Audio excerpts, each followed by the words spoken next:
This is real love every time we touch. Through all the times that have come and gone.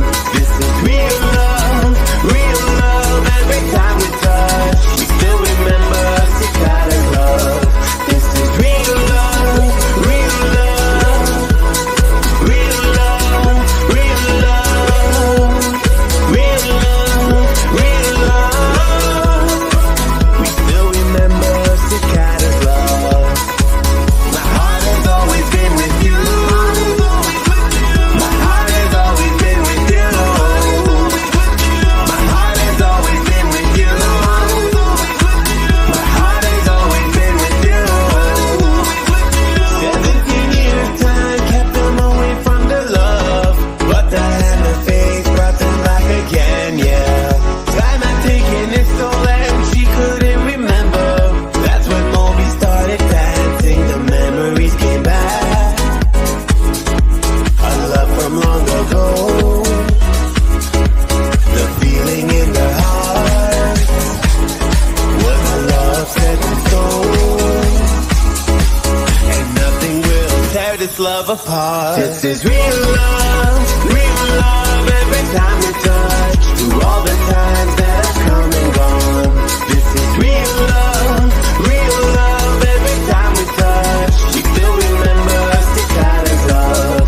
This is real love, real love, real love, real love, real love, real love. We still remember Cicadas love. My heart has always been with you. My heart has always been with you. My heart has always been with you. My heart has always been with you. My heart has always been with you. My heart has always been with you. My heart has always been with you. My heart has always been with you.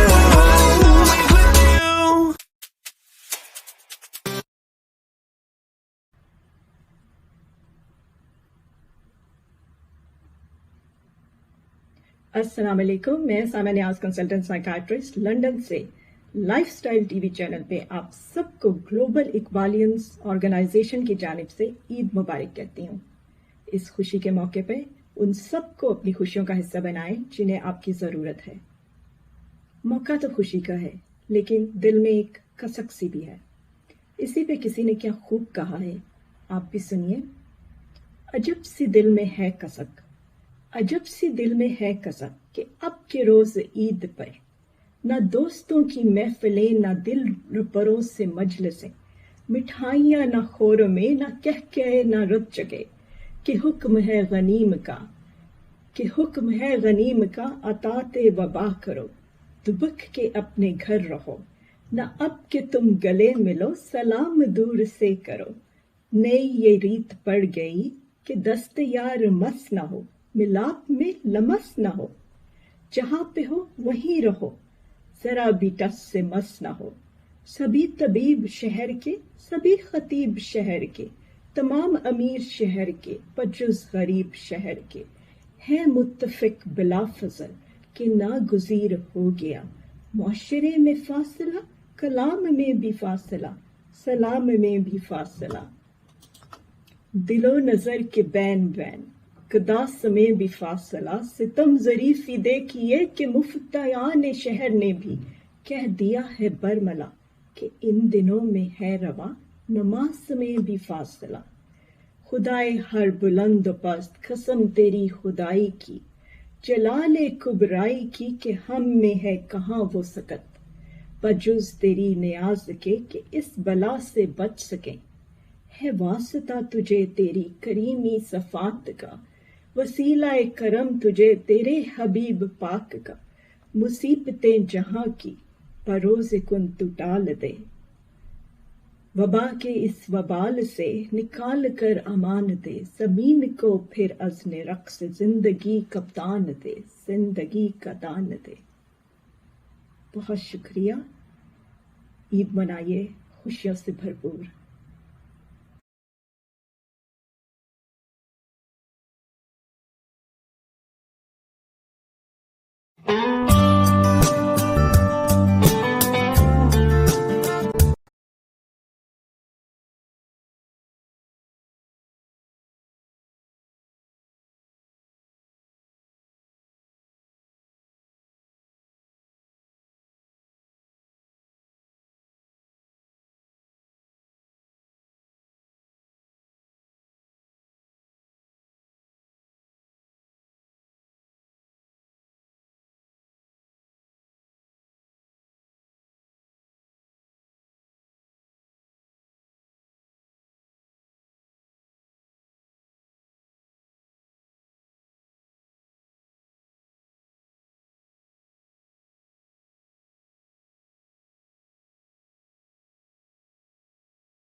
Good evening, ladies and gentlemen. Welcome to my two fellows, Vicky and Lillian. Actually, today I am not the host.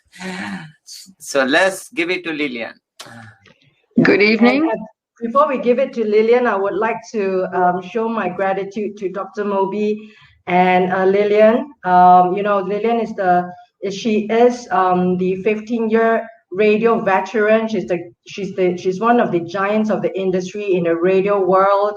It's such an honor to have her, and definitely such an honor again to have Dr. Moby being consistently one of the main pillars of the podcast world.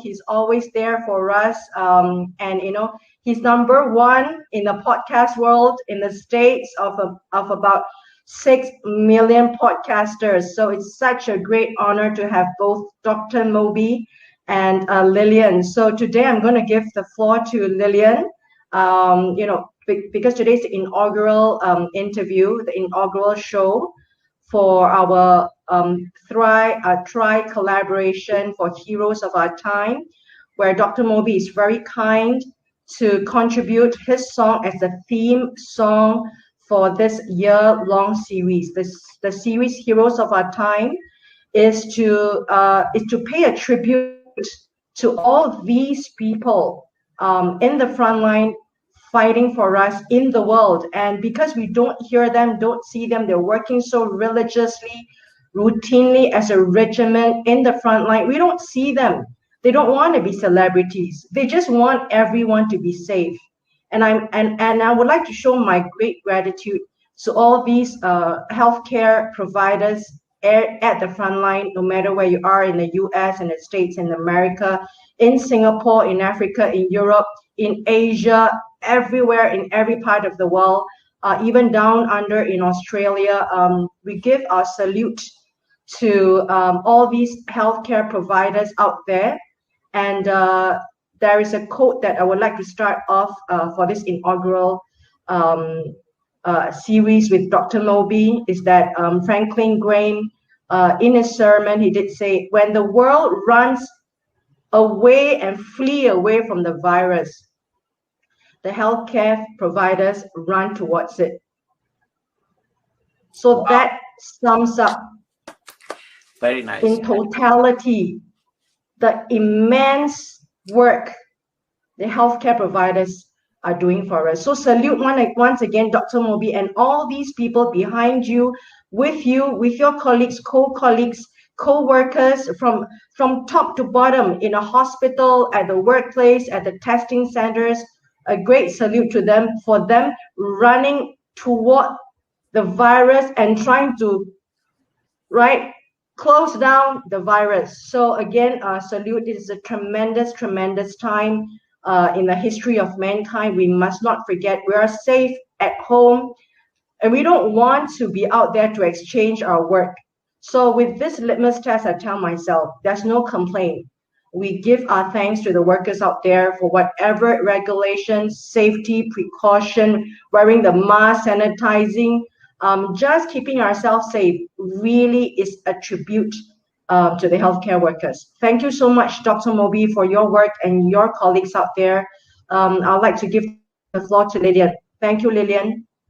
Oh, you're welcome. I think people forget that in addition to the Hippocratic Oath that many physicians, actually all physicians take, their number one criteria is to save lives at all costs.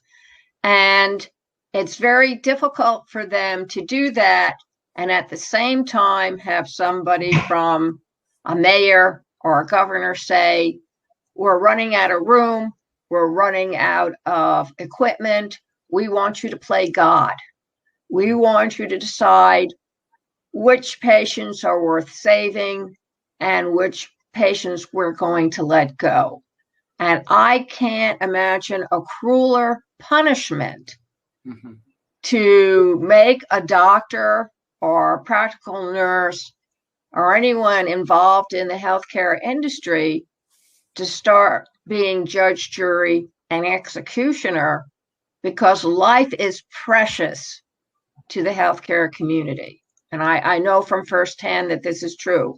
When my husband was with pneumonia and a blood infection, his doctor would have kept on keeping him alive indefinitely if I had given him permission to do so, but I did not after the third try because I knew it was a moot point. And somebody has to make the decision to let that person die in dignity. But it's something entirely else when you have to decide which one dies and which one remains alive. And I think that our host system, our health system, is doing an excellent job in using the equipment and the supplies that they have. Because when this pandemic started, there was nothing out there for them. There were no masks. There were no plastic shields. From what my primary told me, there were not enough gowns to go around. They were using ponchos. They were reusing masks, not once or twice, ladies and gentlemen, but 3 or 4 times. And they weren't wearing just one mask. They were wearing 2 or 3 masks at a time because after a while, the ones that they kept on wearing were used up. But they did this, and they did it without complaining, without writing to their senator or congressman. And they just went forward with what they were trained to do. So good evening, Dr. Moby. And when the pandemic first started, were you prepared in any way to handle the crisis that followed? Well, thank you for both of you appreciating the, frontliners. And, I'm a part of the team, of course, and I was honored. I feel greatly honored, whenever being, of course, I practiced medicine 20 plus years. I've been emergency room physician. I've been hospitalist, ICU. I've run even delivered babies, over the years.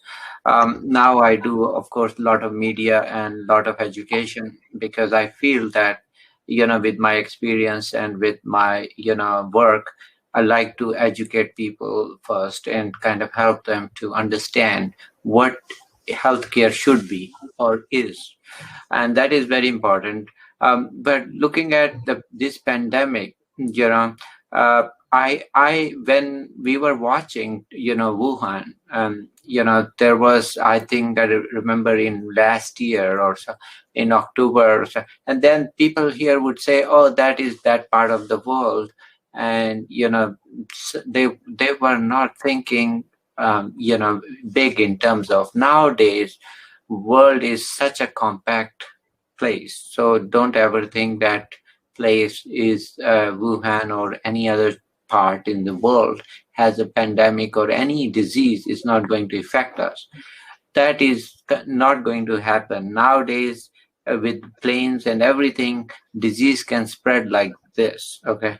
And that is, we have to face the new reality. Reality is, world is more closer than ever. Look at right now, Vicky is from Singapore, and you are in Pennsylvania, I'm in Virginia, and we are having this discussion. Imagine, could we do that a few years back? Absolutely not, So the world has really changed. And same thing, unfortunately, we thought that part of the world is never going to affect it. Guess what happened? Everybody got sick in Europe, first Italy and Europe, and then they thought that's not going to affect us. They started blaming on China. And then guess that virus which came here was from Europe, because they didn't pay attention to that, saying that, oh, let's shut the flight from China. Well, guess what happened? It doesn't matter to virus. It does not matter. You are from China. You are from whichever part of the world. It's going to infect all of us, whether we are black, white, or. The sad thing is that yes, some minorities will do worse, and some will they have health issues and they will do worse. That's true.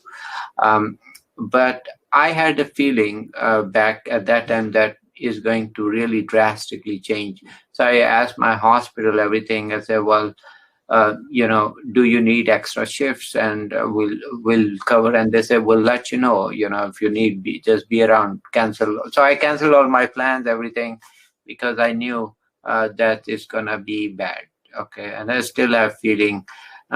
So over there, so we started, and I remember all of a sudden everything started shutting down, December, January, and I went to the restaurant. I go there, and there was only one worker. There was literally one worker there. Everybody left. Everybody called off sick, and even they were not sick, but just said, no, we are not coming.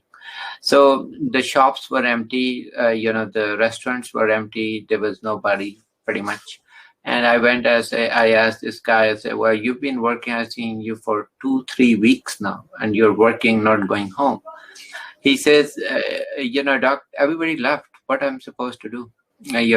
People need to eat, and I thought I'm going to continue working 3 weeks in a row.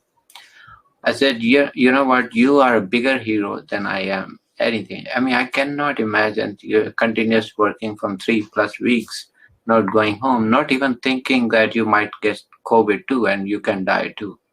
So, there are so many stories which make us strong, which make us learn from them. So, and I said, kudos to you. You know what? I will keep coming just for you. I'm going to keep coming. I'll be maybe one of your 10 customers who will be here, and I will keep buying things from you. So at least your employer doesn't shut you down, because they can close the shop.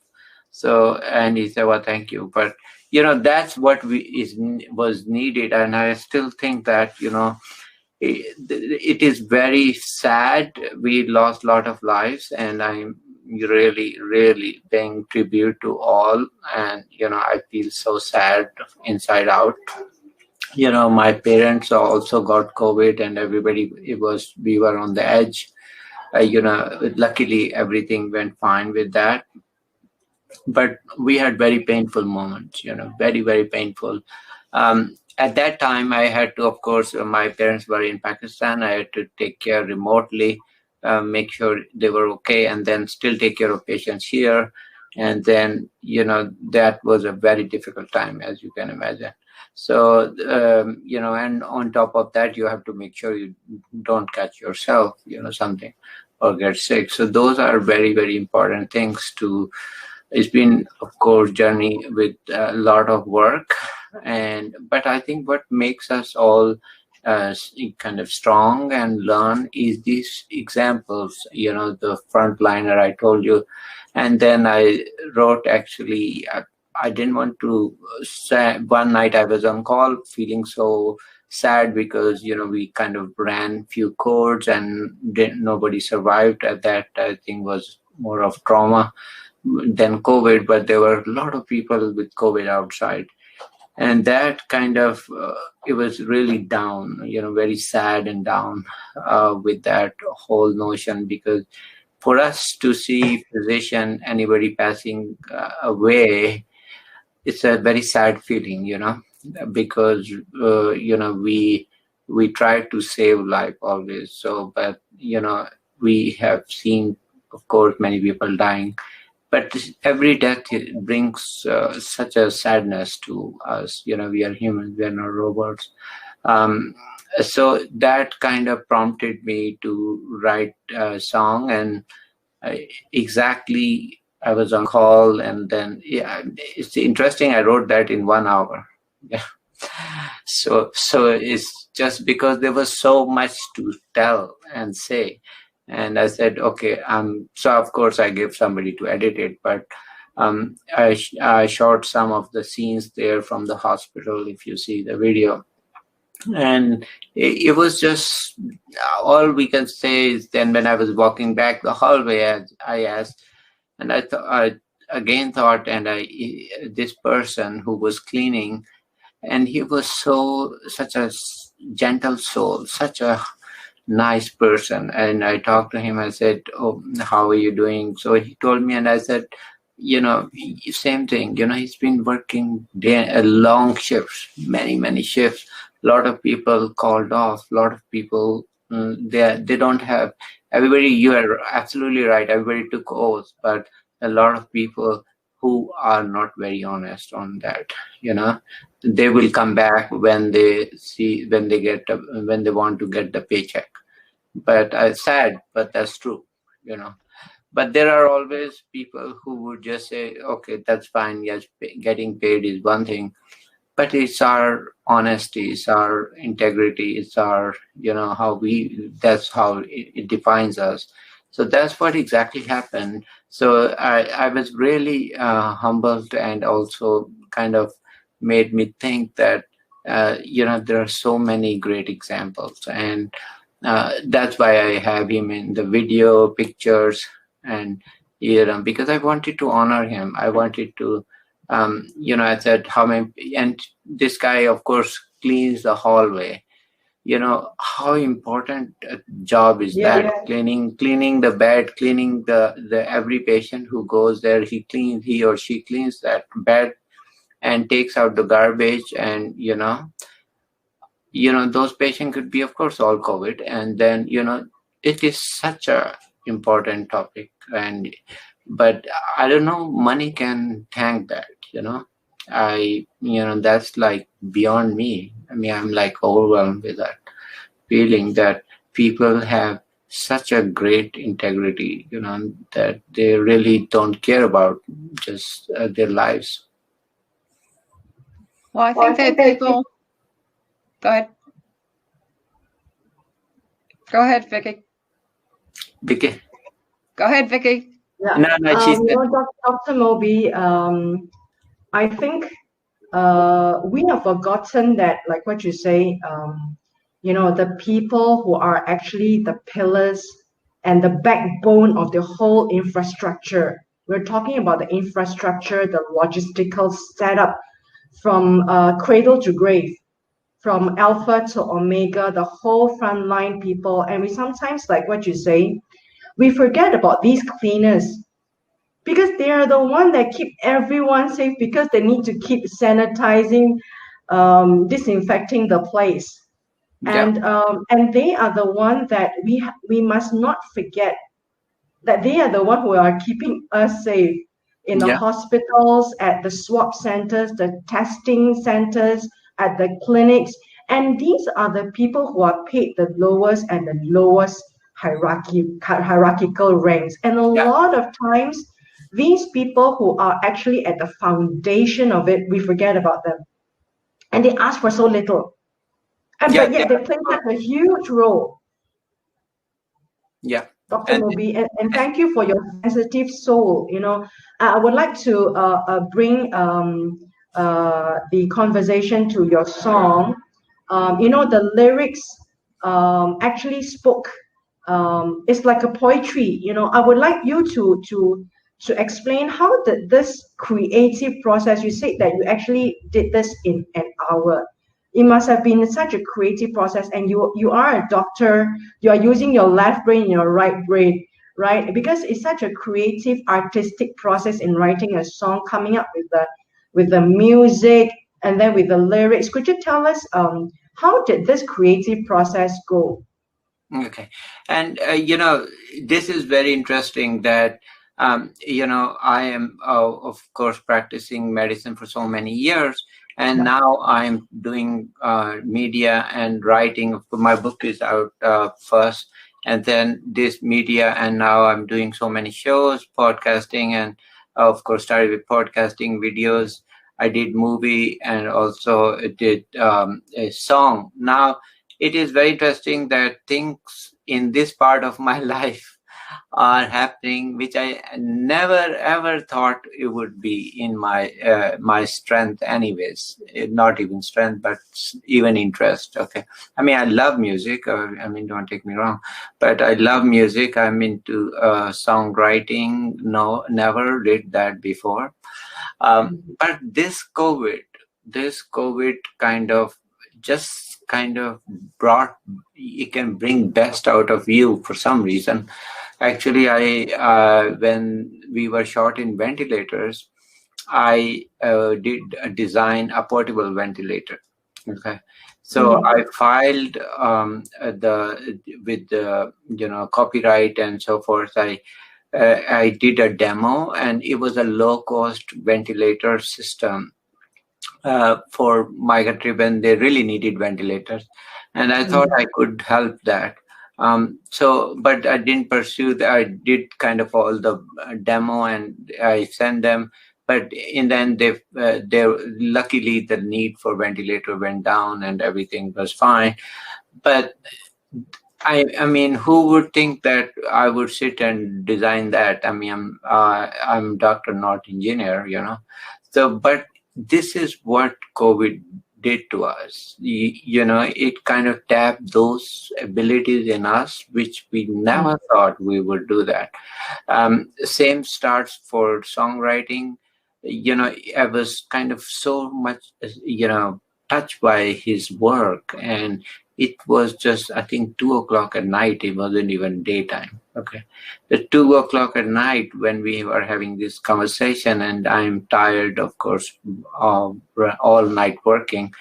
And it just touched that part of your brain and heart that kind of brought that. And I thought, what should I say? And then everything, I said, well, exactly how my call started and what conversation we had and how did it go back. And that's all it is. It's exactly that night scenario, and just simple words. I did not need to invent anything. I just wrote that, and I had this amazing composer too, and he, of course, said, what kind of music? I said, there should be sad kind of tones, and I gave examples. So then we came up with music. But this was kind of unbelievable. After that, I saw how the everything came out, and then we shot the video. I did 4 takes. I should say that because I did that, but my wife said, "Oh, the dress up you're using is not very appropriate." So she corrected me with the dress. She said, "No, those dress are just wear black. You don't need to wear anything fancy." So I said, "Yeah, that's true." She corrected me that, but I did probably 2 takes on that, and everything. It was just unbelievable. So I mean, I did it to honor. I did it to honor those workers. I mean, it's not done to be number one or anything, but I know a lot of people loved it. And my hospital employees and everybody, they loved it. And my co-worker, everybody, they said, we did not know you can write music. And I said, I did not sing, I'm lip singing in that. And I said, that's not my voice. But I said, I did the video to promote it because, that's how the whole story. But it's amazing things happen when you are, touched in certain way, and you let your expression. That's amazing. I mean, I think it's, to me, I don't have even, I don't know how it happened. Yeah, Dr. Moby, lyrics or a song is like an artist, right? It's like a poetry. It has to come from the soul. Yep. It is an honest reflection of what goes on in the mind, in the heart, in the soul that comes out in the form of a lyrics. So I think the lyrics really, even though it's short, but it's so relatable, and it goes to the heart core of the situation, like what you said. You breaks your heart, and you hope that people took more precaution, that they should wear their mask. And you talked about in the lyrics, people were so sad. They did not have to say. They hoped that they did not have to say the last goodbye. And I thought that was so deep. And because you are a doctor, have seen those parting times, I want to ask you, Dr. Moby, just to take up a little bit more time, bonus time from you. Were there once or twice in this period of pandemic, while you were in your shift, as you come across such heart-wrenching situation, you kind of like stopped and feel that, it needs to take the extra strength out of you. It is something that you've never seen. It is hard to go on. Did you have that kind of a point in your professional encounter? Yeah, and that is true. If you ask me, it happens every time we are on call or I'm working. We have cases. Everybody is precious and everybody is unique, and there are very, very sad situations happen, and it breaks us. And I don't know. I can't imagine if I look back and I said, how did I get strength to go on? I don't know, but I think these are people. I think when you put your heart and your soul in something, there are higher powers, whether you believe in God or whatever, there are higher powers that guide you. And if they want good, you keep on doing that good, they will give you, that power will give you more power to continue. If I think back, I could have, there was no reason for me to continue physically, but spiritually, I get a guidance. That's what makes unbelievable. And if I look back, I cannot understand how would I would have continued. But I know there is higher power. Somebody looking above me. Somebody wants me to continue serving people and save life. So that gives strength and makes me make the correct decision or save somebody's lives. Remember, it's very, very important that you cannot cloud your decisions. We get emotional, as any human being would be, and I would be too. But I know that I have to think beyond my emotions, because somebody's life could be at stake of making wrong decision, right? So I never let that cloud that, because for me, that is more important than my emotions. So that is why I keep going. Yeah. And one final question for me before I give to Lillian another chance to interview Dr. Moby before he goes. Dr. Moby, if it's not too personal, could you share with us, you did mention about your parents, your family members were tested positive. Even in any circumstances for us, if anything happened to our family, it really creates this anxiety, this whole host of emotions that is really unseen. Especially now, it is in the situation of the pandemic, and it is your parents who were tested, and there's still so much unknown about this virus that is evolving and evolving. Could you share with us, how did your family come together to plow through and push through those very, very difficult times, which I think that it's kind of undescribable in words? Okay. Yeah, I think this is, same thing. I can tell that when this was happening with my family, they were in Pakistan, and over there, the problem is medications, hospitalization. Everything is not as great as in US. Okay. And there was a time when my dad refused treatment. And he said, my mom, they had no problem, but my dad said, no, I'm not going. Ambulance came and he said he would not go.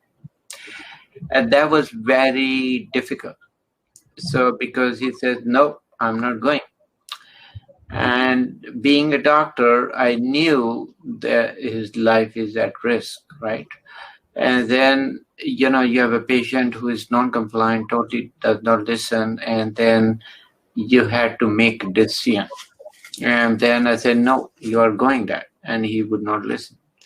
So finally we got that. And worst thing was, even when there, doctors over there, they were not taking very good care. So they would say, especially if they know the patient is not listening, they would say, okay, let them then die, you know.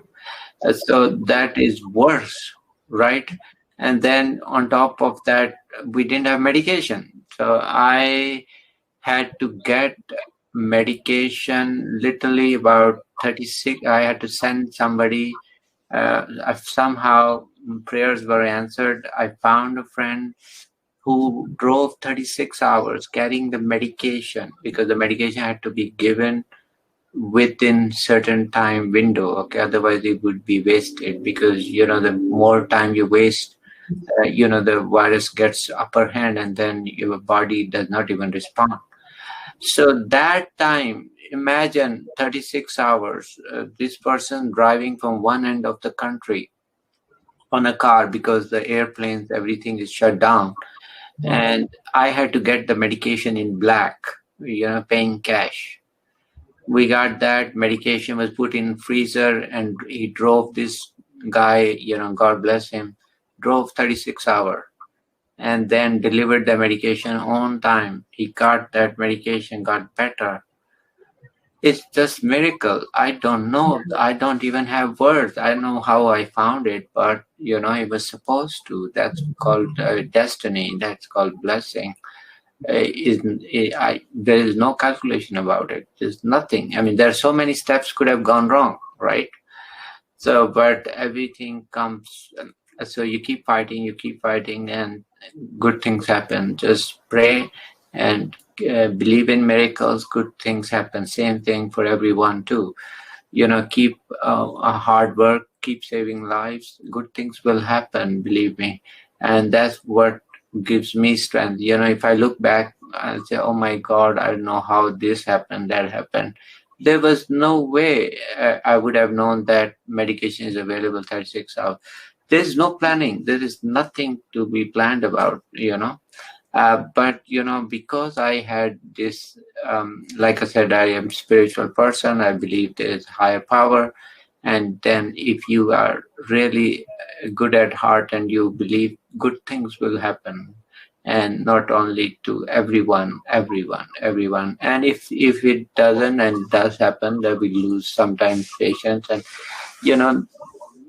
we are at least at peace that we have done best we can for someone, right? Thank you, Dr. Moby, for that very heart-wrenching and heart-stopping event that you have described. It's such a, I should say, it is really out of the world. And how do the children feel when that happens? Lillian, would you like to give a bonus question to Dr. Moby?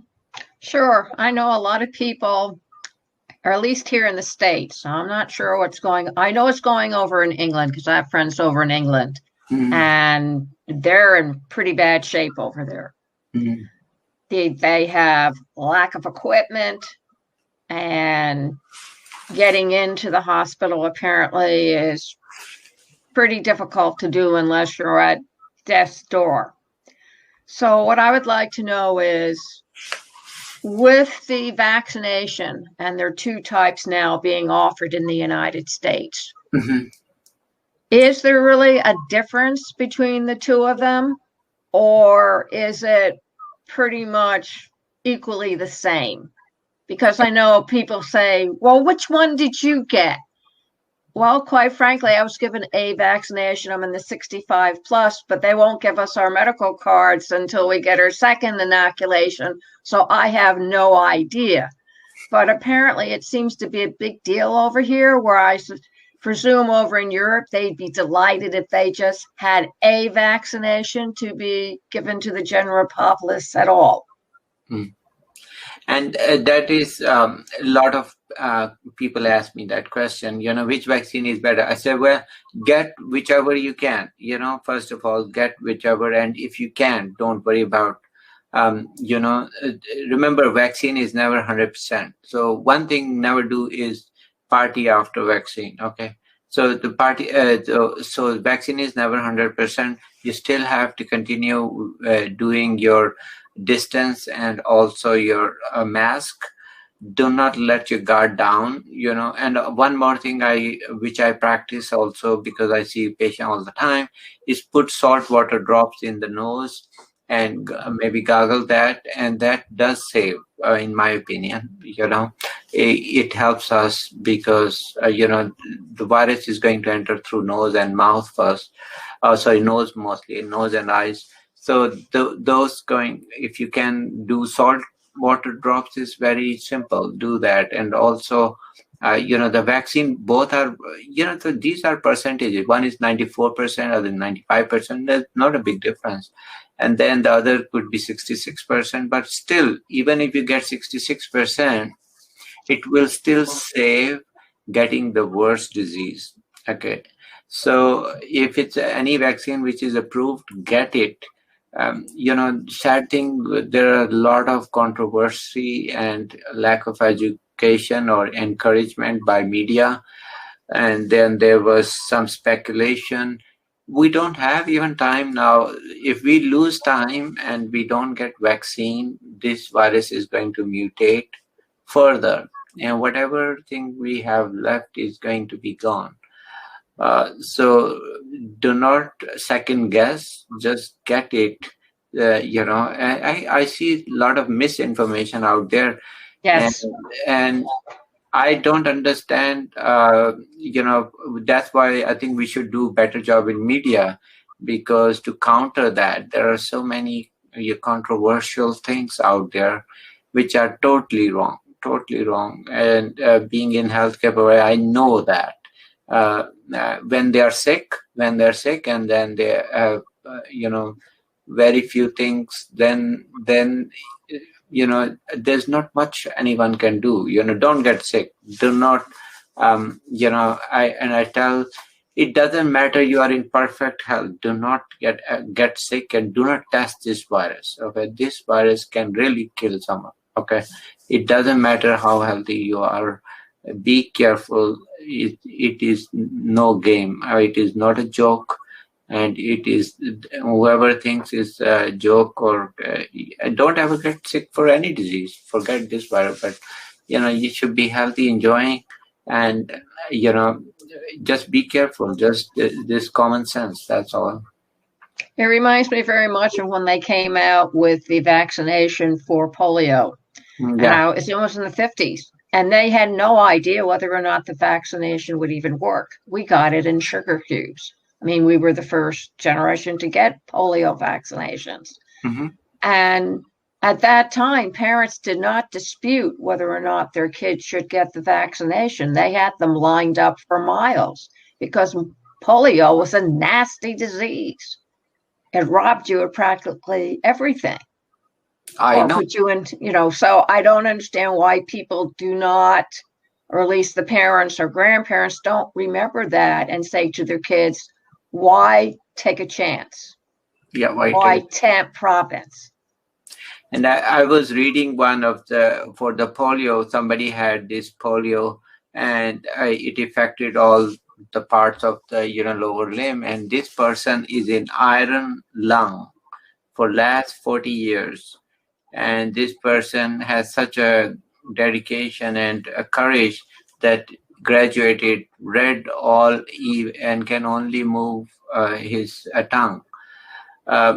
This person became attorney, and it still says, no, I'm going to live my still life. Can only move up till here. Everything is paralyzed because of polio. It's just unbelievable. Life is very precious. Enjoy while you can, but there is no time to play games here. Absolutely not. I was just curious because I know that I live in a senior community center. I'm the baby of the facility at 70. Everybody else is 90 and 100, of course. And they have absolutely no fear of COVID. I mean, they take care of themselves. They don't tempt fate. They wear their masks. They stay 6 feet apart. But they have absolutely no fear. And I think it's because they already met their fear during World War II and the aftermath of World War II and what they went through there. And because they did go through some of the other pandemics that have raged either in the States or more especially over in Europe.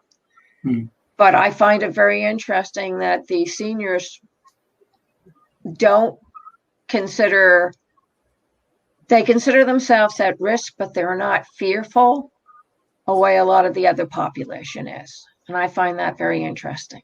Yeah, and I say even that's good not to be fearful. I mean, I don't want anybody to be afraid, but be careful. Okay, so there's the difference between afraid and being smart.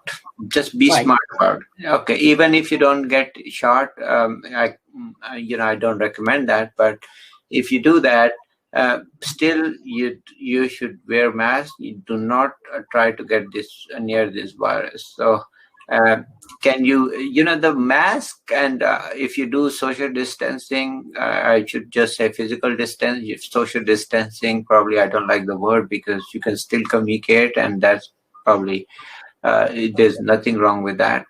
But this with the mask and with physical distance, the efficacy is 90+%, okay, of not getting COVID. Best vaccine is 95%. So it is very equivalent, actually. So, can you beat the disease by just vaccine? No. Do you have to combine with both? Yes.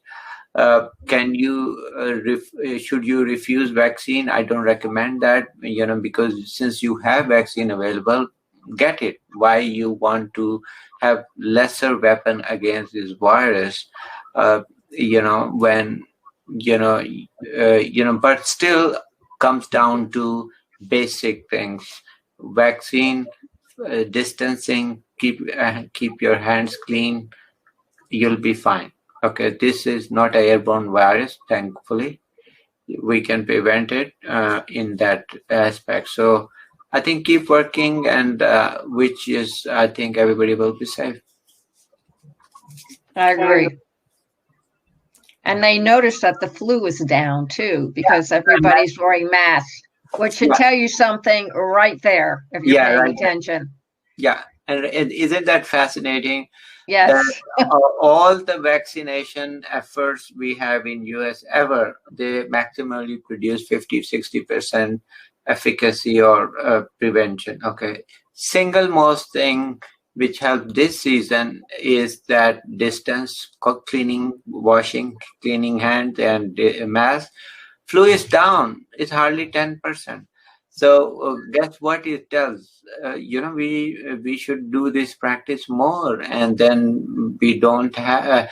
This is common sense, right? It's just so if we do that, imagine how many less disease we'll have. Yes, but then you have to have everybody fall in with the plan.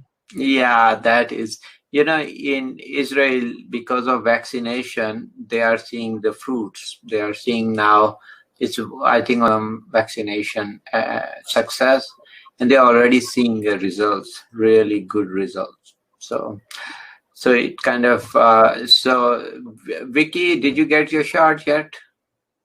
All right, just to report to Dr. Moby and Lillian, Singapore is rolling out. I would say that the speed is not as fast as many countries like in the US. I think in the US it's already in its millions. So Singapore is about still in the 100,000s. It's rolling out. The way it rolls out is by employment nature. First, people who got it, of course, they are the older folks, and then it is the airline industry workers who gets it, and then it's rolling out at people at the ports, the harbor, because Singapore is an international trading it's water place. So we don't really shut the border down. Because people do have to, it's like an essential worker itself, Singapore, because you do have to make transportation throughout the world, food, oil, and it still has to pass through the world. A lot of essential workers are out there that we do not see. So Singapore is actually an important essential port. So the way it rolls out vaccination is by the sector of industry. There's a port so city. that the airport, and then you've got the workers at the port, and then you've got different industries that is rolling out, like the construction workers, etc. So it's doing out a little bit different in terms of strategy, and in terms of people who are wanting to receive or not wanting to receive. I think at the end, there are a lot of doubts amongst the people. I think like the news has said is a double-edged sword, because Singapore is quite successful in getting the numbers down. It's actually for the last couple of weeks, reported cases is zero amongst the community. And because it is so successful in terms of controlling the situation, I think there is a population that think that, hey, we do not really need the vaccines because we are so good at it, in controlling it, in social distancing, wearing the mask, and keeping ourselves vigilant, and contact tracing, quarantine the cases, and keeping the border of these cases kept. So there is a population who thinks that we are really doing a good job, so we don't really have to get ourselves vaccinated. So there is that kind of mentality. Yeah.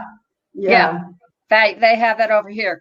They're expecting to have everybody vaccinated at least with the first dose by summer. It's summer. But you're always going to have these people that have this trouble with the school kids. Well, everybody else is inoculated, so my kid will be safe. He won't have to be inoculated. And you just don't, that is such medieval thinking to expose their child. They're not exposing themselves to it, but they're exposing their child. If you want to throw away your life, please go right ahead. But you do not have the right to expose your child to a deadly disease. And then expose 10 other people. And then expose it, yes. And the problem is not them. The problem is they're going to have everybody has family, parents, and somebody who is not as strong immune response as other. How my parents got is from grandkid. So grandkid didn't have fever, high fever, gave a hug to grandpa. Guess what? Grandpa got. Grandpa got sick, yes. So the grandpa ended up in ICU, but he didn't. So, but that's the problem. So this is exactly the problem. Okay. Everybody has in their family somebody whose immune system is not going to be as perfect as somebody else, and that's what we have to look after, not yourself only, but also for others. Absolutely. In my grandson's first grade class, more than half the class at any given time is out with COVID. Mm-hmm. Why? Because the parents are not being vigilant about keeping their kids away from other kids by 6 feet. They wear the mask, but they don't keep them apart. And if you don't do everything that is required of you to do, that it cannot just act on the one thing that you do to prevent it. Mm. You have to do the whole enchilada, or it's not going to work. Yes. Thank you for coming. It was a pleasure. And so we are almost to the end of our show. Yeah, and I would like to thank Dr. Moby and Lillian. I think we have got in a very a topic that is the topic of the mankind at this point. And what we do right now with the series, Dr. Moby and Lillian, I think it's so important because we are really documenting people's voices. And I see it as an endeavor as part of us to document dreams and hopes and fears and the situation that is really from the people, not really from the news. It's not from the politicians, what the government wants you to hear, but really from the people, what they are going through in this very, very extraordinary times in humanity. Thank you once again, Dr. Moby and Lillian. I would like to tell the viewers and the listeners for this year-long series 2021 Heroes of Our Times tribute to the healthcare providers. Tune in anytime, and we'd like to thank again Dr. Moby and Lillian, who are the contributors to this series. Thank you very much. As a salute to the healthcare providers as they are running towards the virus to shut it down for us. Thank you, Lillian. Thank you, Vicky, for honoring. Thank you. Yeah. Thank you very much, Doctor. Take care. See you again, all of you. Thank you. Bye. Bye. Bye.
This is real love every time we touch. Through all the times that have come and gone.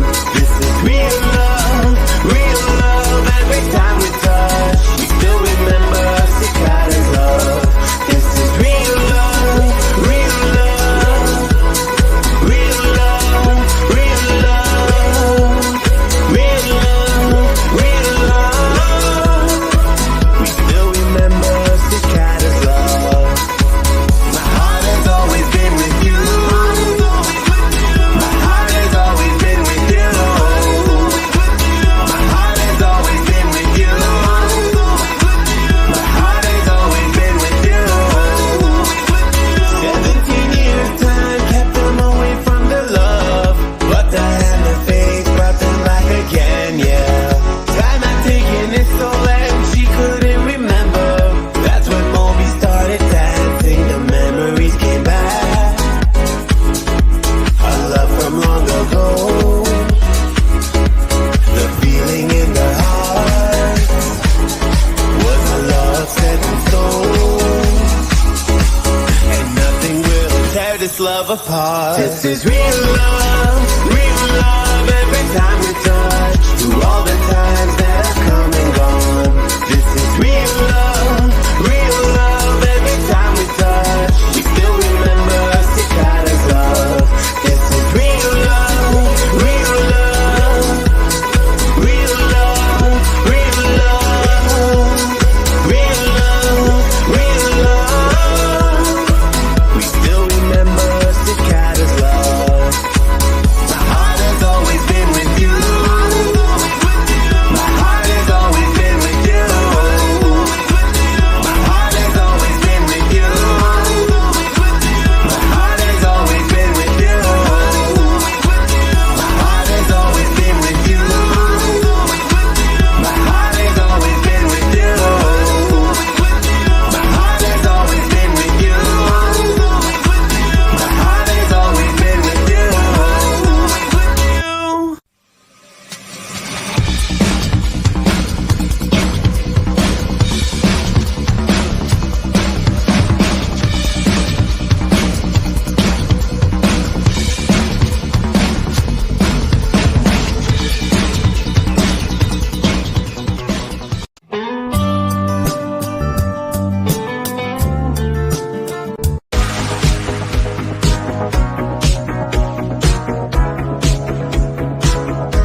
I'm Rocky Kramer, and you're watching Lifestyle TV USA.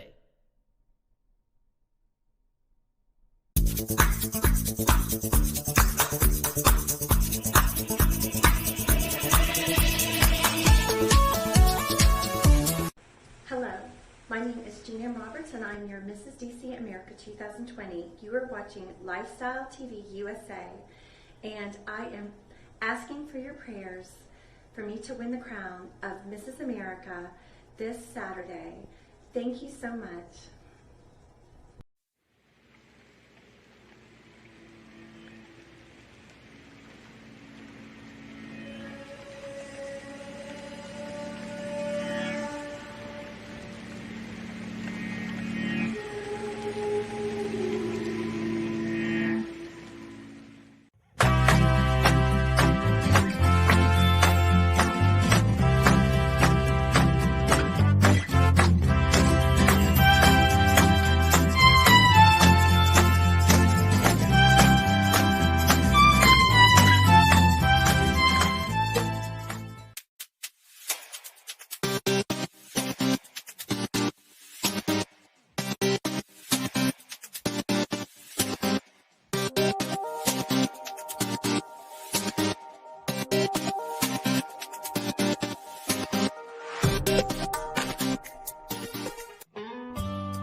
अस्सलाम वालेकुम, मैं सामा न्याज consultant psychiatrist London से lifestyle TV channel पे आप सबको global इक्बालियंस organisation की जानिब से ईद मुबारक कहती हूँ।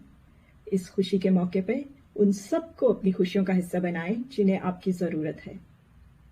मौका तो खुशी का है, लेकिन दिल में एक कसक सी भी है। इसी पे किसी ने क्या खूब कहा है, आप भी सुनिए। अजब सी दिल में है कसक, अजब सी दिल में है कसक कि अब के रोज ईद पर ना दोस्तों की महफिलें, ना दिल रुपरों से मजलिसें, मिठाइयां ना खोर में, ना कह के ना रुत चके कि हुक्म है गनीम का।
Hi, I'm Rocky Kramer, and you're watching Lifestyle TV USA.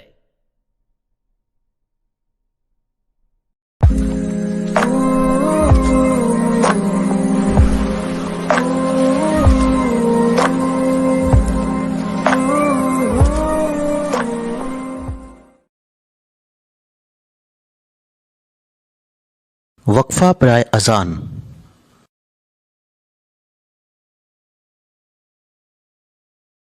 Azan brought to you by Shahnawaz Palace, Down Travel, Dhoom Restaurant, Crescent Accounting, Woodhaven Manor, Shafiq CPA, and Hamza Studio.